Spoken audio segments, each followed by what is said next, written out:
ओम नमो भगवते वासुदेवाय नमः। नमस्कार दोस्तों, आप सभी का आसान राह चैनल में हार्दिक स्वागत है। मैं हूं अपर्णा। दोस्तों, कार्तिक मास के शुक्ल पक्ष की एकादशी को देवउठनी एकादशी के नाम से जाना जाता है और इस साल देवउठनी एकादशी 14 नवंबर को रविवार के दिन है। तो देवउठनी एकादशी के दिन इस दिन 4 महीने का शयनकाल पूरा होने के बाद भगवान विष्णु जागते हैं। तभी इस दिन से मंगल कार्यों की शुरुआत होती है और कार्तिक शुक्ल एकादशी का ये दिन तुलसी विवाह के रूप में भी मनाया जाता है। इस दिन लोग व्रत उपवास रखते हैं और कथा कहते हैं। तो आज हम आपको सुनाएंगे देवउठनी एकादशी की व्रत कथा। ये व्रत कथा आपको व्रत व पूजा पाठ का अनंत फल देने वाली है। तो आइए जानते हैं क्या है व्रत कथा।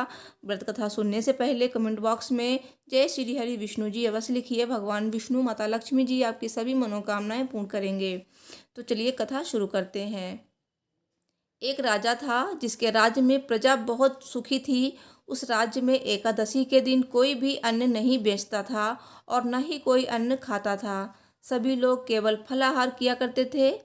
एक बार भगवान ने राजा की परीक्षा लेने के लिए सुंदरी का रूप धारण किया और सड़क किनारे पर बैठ गए। तभी राजा उधर से गुजरे और सुंदरी को देखकर चकित रह गए।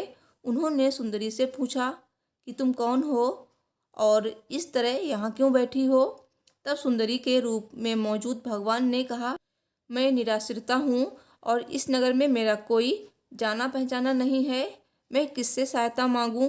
राजा उसके रूप पर मोहित हो गए और बोले कि तुम मेरे महल में चलकर मेरी रानी बनकर रहो। इस पर सुंदरी ने कहा कि मैं तुम्हारी बात मानूंगी, लेकिन तुम्हें राजा का अधिकार मुझे सौंपना होगा।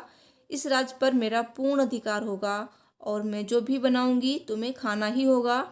यह सुनकर सुंदरी के रूप पर मोहित राजा ने कहा कि मुझे सारी शर्तें मंजूर हैं। अगले दिन एकादशी थी, लेकिन रानी ने आदेश दिया कि बाजारों में अन्य दिनों की तरह ही अन्न बेचा जाए। और इतना ही नहीं, उसने घर में मांस मछली आदि पकवाए और परोस कर राजा से खाने के लिए कहा। यह देखकर राजा बोला, रानी आज एकादशी है, मैं तो केवल फलाहार ही करूँगा।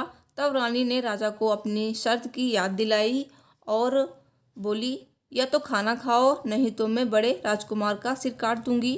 राजा ने अपनी स्थिति बड़ी रानी से कही तो बड़ी रानी बोली, महाराज आप धर्म न छोड़ें और बड़े राजकुमार का सिर दे दें। पुत्र तो फिर मिल जाएगा पर धर्म नहीं मिलेगा। इसी दौरान बड़ा राजकुमार खेल कर आ गया और अपनी माँ की आंखों में आंसू देखकर उनसे रोने का कारण पूछने लगा। माँ ने उसे सारी बात बता दी।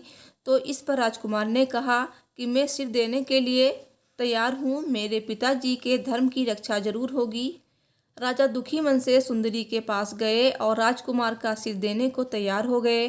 तभी सुंदरी के रूप में भगवान विष्णु ने प्रकट होकर उनसे कहा, राजन, ये तुम्हारी परीक्षा थी और तुम इस कठिन परीक्षा में सफल हुए हो। भगवान ने प्रसन्न मन से राजा से वर मांगने को कहा तो राजा ने कहा, आपका दिया सब कुछ है, बस हमारा उद्धार करें। उसी समय वहाँ एक विमान उतरा और राजा अपना राज्य पुत्र को सौंपकर विमान में बैठकर परम धाम को चले गए। सब बोलिए भगवान विष्णु की जय, माता लक्ष्मी की जय। दोस्तों, मुझे उम्मीद है मेरी वीडियो आपको पसंद आई होगी, तो प्लीज़ वीडियो को लाइक शेयर कीजिए और मेरे चैनल को भी सब्सक्राइब कीजिए। मिलती हूँ नेक्स्ट वीडियो में। Thanks for watching. हर हर महादेव। जय श्री लक्ष्मी नारायण जी।